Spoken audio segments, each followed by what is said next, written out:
Hello friends, आप सभी का द पॉलिटेक्निक क्लासेस में स्वागत है। जैसा कि हम लोग के 5th सेमेस्टर न्यू सिलेबस की आज इस वीडियो में चर्चा करने वाले हैं।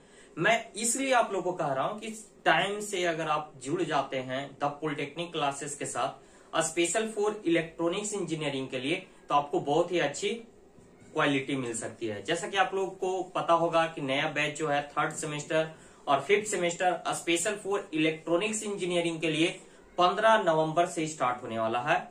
और ये जो 15 नवंबर से स्टार्ट होने वाला है बैच, उसके बारे में और भी ज्यादा जानकारी के लिए आप लोग एक नंबर है, इस पे आप संपर्क कर सकते हैं। किस पे? तो इस नंबर पे 9204047883, इस नंबर पे ज्यादा कोई इंफॉर्मेशन है तो आप संपर्क कर सकते हैं।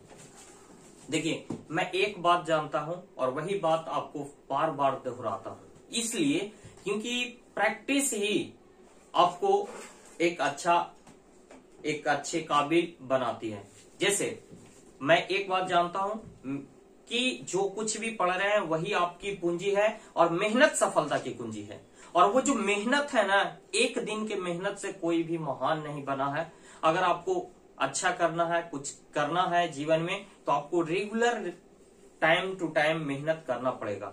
और इसी के लिए आज इस नए 5th सेमेस्टर इलेक्ट्रॉनिक्स इंजीनियरिंग के सिलेबस में मैं आप लोगों को बताने वाला हूं कि आपको क्या क्या पढ़ना है और मैं आपको क्या पढ़ाने वाला हूं। चलिए बातें करते हैं न्यू 5th सेमेस्टर के सिलेबस की। सिलेबस है SBT board technical education Bihar से, जो 5th सेमेस्टर का डिप्लोमा इन इलेक्ट्रॉनिक्स इंजीनियरिंग का जो सिलेबस है, उसमें हमारा कुछ इस तरह से हमारे 5 पेपर है।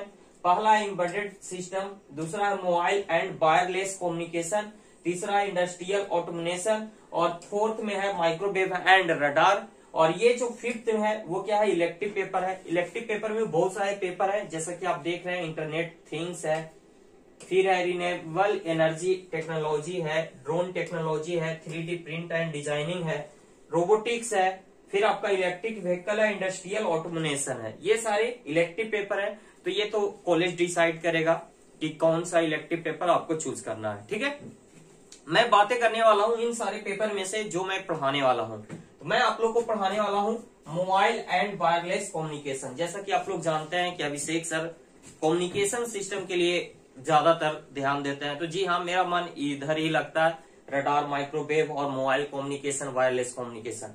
तो इसमें मैं क्या आने वाला हूं आपके साथ, कौन सा पेपर लेकर के? तो मोबाइल एंड वायरलेस कम्युनिकेशन। तो चलिए, ये आज के इस वीडियो लेक्चर में हम लोग मोबाइल एंड वायरलेस कम्युनिकेशन के सिलेबस एनालिसिस देखेंगे कि क्या क्या इसमें पढ़ना है और उसमें हम लोग क्या क्या पढ़ेंगे और कैसे पढ़ेंगे। ठीक है, तो फिर से मैं वही बात आप लोगों को कहने जा रहा हूं कि जो कुछ भी पढ़ रहे हैं वही आपकी पूंजी है और मेहनत सफलता की कुंजी है। और मेहनत करने वालों पे ना वो जो सक्सेस होता है ना, वो क्या हो जाता है? फिदा हो जाता है। क्या हो जाता है? फिदा हो जाता है।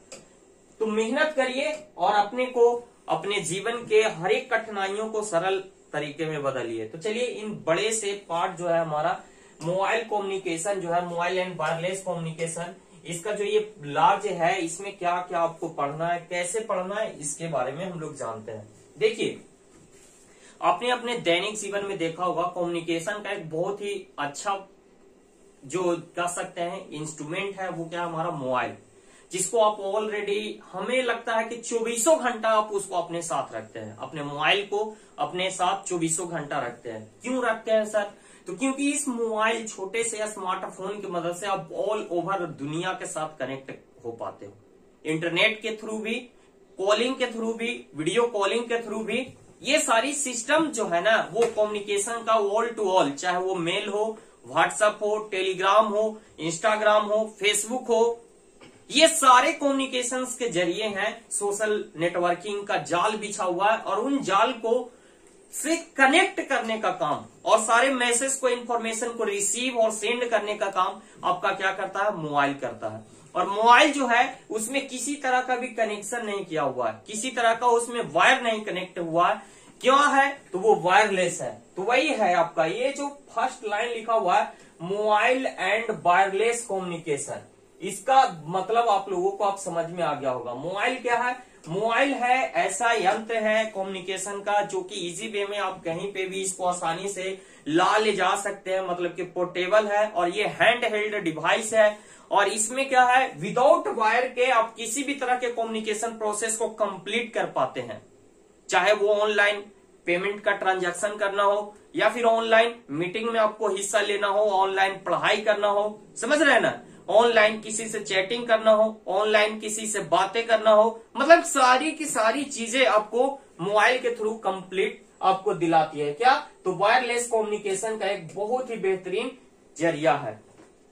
और इसके अंतर्गत हम लोग इसी के बारे में पढ़ेंगे कि किस प्रकार से मोबाइल के हेल्प से कोई information one point to another point, sender to receiver send कर पाते हैं और रिसीव कर पाते हैं। उनमें कौन कौन से टेक्नोलॉजी लगते हैं, कौन कौन से टेक्नोलॉजी यूज होते हैं, उन सारी बातों को हम लोग समझेंगे। तो चलिए आइए इसके सिलेबस को हम लोग देखते हैं कि क्या है इसके सिलेबस में, क्या क्या पढ़ना है, इसके बारे में हम लोग देखते हैं। तो चलिए कंटेंट देखते हैं। ये थ्योरी पेपर है आपका और इन थ्योरी पेपर में जो कंटेंट आपको दिया हुआ है उसके बारे में हम लोग चर्चा करेंगे। तो नेम ऑफ टॉपिक में हम लोग सबसे पहले यूनिट फर्स्ट को देखते हैं। इस यूनिट फर्स्ट में हमको क्या है, overview of cellular system. Cellular system, mobile जो है वो सेलुलर सिस्टम है। क्यों? क्योंकि इसमें जिस प्रकार से हमारे बॉडी में छोटे छोटे सेल्स होते हैं उसी प्रकार से मोबाइल नेटवर्क को बड़े से एरिया को छोटे छोटे सेल में डिवाइड कर लिया जाता है। तो उसको हम लोग इसीलिए, और उस हर एक जो सेल है उसमें मोबाइल यूज होता है। उसका एक बेस टावर होता है, बेस स्टेशन होता है, जो लाइक एज ए टावर है हम लोग कहते हैं, वो उससे कनेक्ट होता है और ये पूरा का पूरा नेटवर्क से कनेक्ट कर पाता है किसी इंफॉर्मेशन को। तो उसका हम लोग यहाँ पे पूरा का पूरा इस सिस्टम के बारे में देखेंगे। जैसे ये जो मोबाइल टेक्नोलॉजी आया, नेटवर्किंग आया, वो क्या है, 1G से आया, 2G आया, 3G आया, 4G आया और अभी इंडिया में 5G जल्द ही लॉन्च हुआ है। तो ये सारा जो ये पूरा ओवरव्यू है, स्टार्ट हुआ 1G से लेकर के 5G तक का सफर में हम लोग देखेंगे कि क्या क्या बदलाव आया। जैसे कि हम लोग देख रहे थे 1G का दौर चल रहा था, 2G का दौर चल रहा था, तो हम लोग उसमें सिर्फ कॉलिंग कर पाते थे, टेक्स्ट मैसेज सेंड कर पाते थे, उसमें मेल का इस्तेमाल नहीं होता था, वीडियो कॉलिंग नहीं करते थे, इंटरनेट का उतना इस्तेमाल नहीं कर पा रहे थे। तो वो वाली टेक्नोलॉजी लाने के लिए क्या होता है, रेडियो आया, रेडियो के बाद आवाज सुन रहे थे तो दिमाग में आया कि चलिए पिक्चर भी देखते तो अच्छा होता, तो टीवी आ गया। तो वही बात यहाँ पे भी मोबाइल के साथ हुआ। 1G था तो उसमें सिर्फ कॉलिंग लगता था, तो दिमाग में आया कॉलिंग के साथ साथ आवाजवा सुन रहे हैं, वीडियो देखते तो कितना अच्छा होता, समझ रहे हैं ना। वही वाला प्रक्रिया 2G में आया। 2G में इंटरनेट आया बट उसका स्पीड बहुत कम था और वो स्पीड कम होने उसका चार्ज बहुत ज्यादा था, तो वो ज्यादा कॉस्टली था और वो धीरे धीरे 3G में, 4G में और वो अब 5G में कन्वर्ट हो गया। इतना ज्यादा हो गया कि अब तो भाई हाथों हाथ में, जब से जियो आया 4G तब से इंटरनेट का ऐसा लत लगाया कि इंडिया पूरा का पूरा मतलब कि 4G में आनंद लेने लगा। तो ये इंटरनेट की दुनिया से कनेक्ट हो पाना, ये सारा किसके कारण हो पाया, तो इसी मोबाइल जनरेशन के कारण से। ये क्या है, 2G जो है वो सेकेंड जनरेशन इंडिकेट कर रहा है, 3 जो है third generation of mobile communication की बात कर रहा है, 4G fourth generation of mobile communication की बात कर रहा है, 5G fifth generation of mobile communication की बात कर रहा है। जैसे जैसे हम लोगों ने आगे बढ़ते गए हमारा डेटा स्पीड बढ़ता गया, हमारा जो डेटा स्पीड बढ़ता गया, क्वालिटी में इंप्रूवमेंट आता गया, वीडियो की क्वालिटी, ऑडियो की क्वालिटी उतने जल्दी फास्ट, मतलब कि ये सारी फैसिलिटी हमको इन सारे के कारण से आता गया। अब देखिए इसमें एक है सेलुलर कॉन्सेप्ट के बारे में, वही मैंने अभी बताया, एक बड़े से इलाके को छोटे छोटे पार्ट में सेल्स में डिवाइड कर लिया जाता है, तो उसका कॉन्सेप्ट है कि कैसे होता है। इसमें फ्रीक्वेंसी रीयूज एक ऑप्शन है जिसमें हम लोग एक सेल के अंदर एक ही फ्रीक्वेंसी को 2 बार 3 बार इस्तेमाल कर पाते हैं। तो ये इसका ये है। एडजेसेंट चैनल इंटरफेरेंस, जब देखते हैं हम लोग कॉल करते हैं तो किसी का कॉल किसी के साथ कनेक्ट हो जाता है, तो ये सारी प्रॉब्लम इसमें आती है। उन सारी के बारे में यहाँ पे डिटेल में हम लोग यूनिट 1 में पढ़ेंगे। तो समझ रहे होंगे यूनिट 1 में हम लोग को मोबाइल कम्युनिकेशन के बारे में पढ़ना है और मोबाइल कम्युनिकेशंस के पूरे एवोल्यूशन, 2G हो, 3G हो, 4G हो, 5G हो, इसके बारे में और इससे रिलेटेड जो भी हमारा सेल से रिलेटेड कॉन्सेप्ट है उसके बारे में हम लोग पढ़ेंगे। सेकंड में है वायरलेस प्रोपोगेशन। प्रोपोगेशन क्या होता है इसके बारे में समझिएगा दोस्त। प्रोपोगेशन होता है ट्रांसमीटर से जब कोई सेंड किया जाता है इंफॉर्मेशन, तो वो इंफॉर्मेशन इलेक्ट्रोमैग्नेटिक वेव में कन्वर्ट होकर के वो ट्रेवल करता है, एक लॉन्ग डिस्टेंस ट्रेवल करके रिसीवर के पास पहुंचता है। तो वो जो जिस मीडियम से ट्रेवल करता है ना, जब कोई इंफॉर्मेशन इलेक्ट्रोमैग्नेटिक में कन्वर्ट होने के बाद जिस मीडियम से होकर के रिसीवर के पास पहुंचता है, तो ये जो वेव है इलेक्ट्रोमैग्नेटिक वेव को वेव कहते हैं। और उस वेव को जब वो प्रोपेगेट होते हुए ट्रांसमीटर से रिसीवर तक पहुंचता है, उसी को हम लोग क्या कहते हैं, प्रोपोगेशन कहते हैं। और चूंकि यहाँ पे वायर का इस्तेमाल नहीं किया जा रहा है, तो वो इलेक्ट्रोमैग्नेटिक वेव में कन्वर्ट हो जा रहा है। तो इसी चीज को इसमें हम लोग पढ़ेंगे वायरलेस प्रोपोगेशन में। इसमें हम लोग देखेंगे कि कैसे लिंक कनेक्ट होता है, लिंकिंग होता है, फ्री स्पेस पाथ लॉस। इस फ्री स्पेस जो है उसमें जब इलेक्ट्रोमैग्नेटिक सिग्नल ट्रेवल करते हैं तो उनमें क्या क्या लॉसेस आते हैं।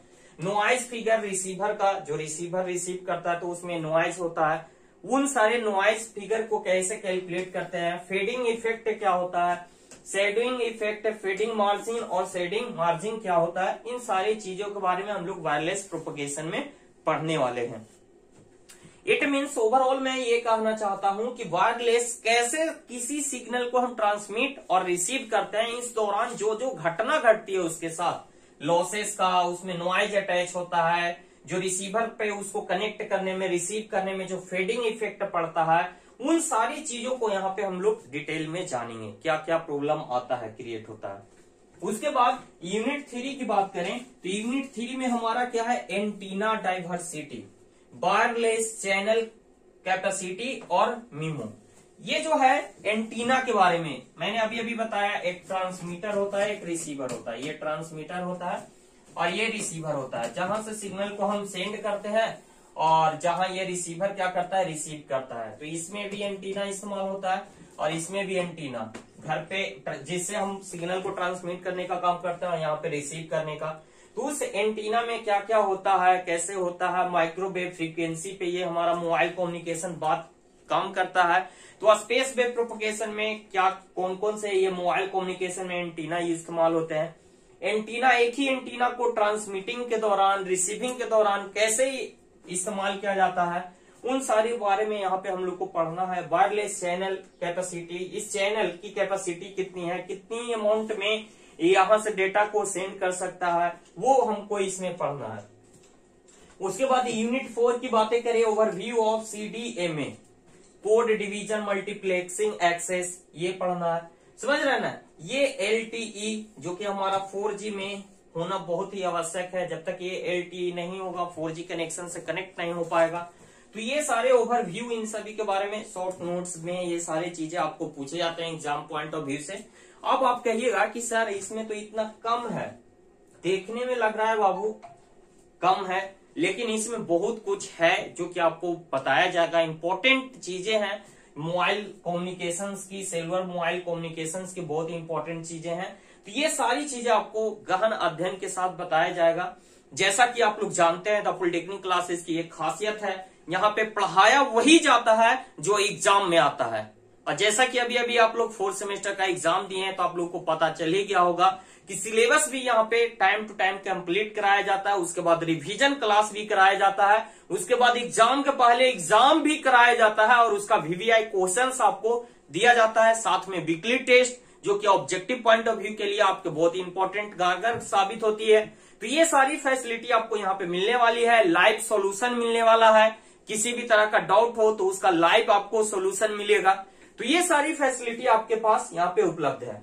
तो ओवरऑल मैं यही कहना चाहूंगा कि द पॉलिटेक्निक क्लासेस अगर आपको ज्वाइन करना है, किसी तरह का कोई दिक्कत है, तो आप इस नंबर पे संपर्क कर सकते हैं 9204047883। और ज्यादा जानकारी के लिए इस नंबर पे आप संपर्क कर सकते हैं। किसी भी तरह का कोई प्रॉब्लम है तो आप इस पे कॉल मैसेज करके आप कांटेक्ट कर सकते हैं। तो चलिए आज की वीडियो में इतना ही, मिलेंगे नेक्स्ट वीडियो में नेक्स्ट अपडेट के साथ। तो बने रहिए द पॉलिटेक्निक क्लासेस के साथ।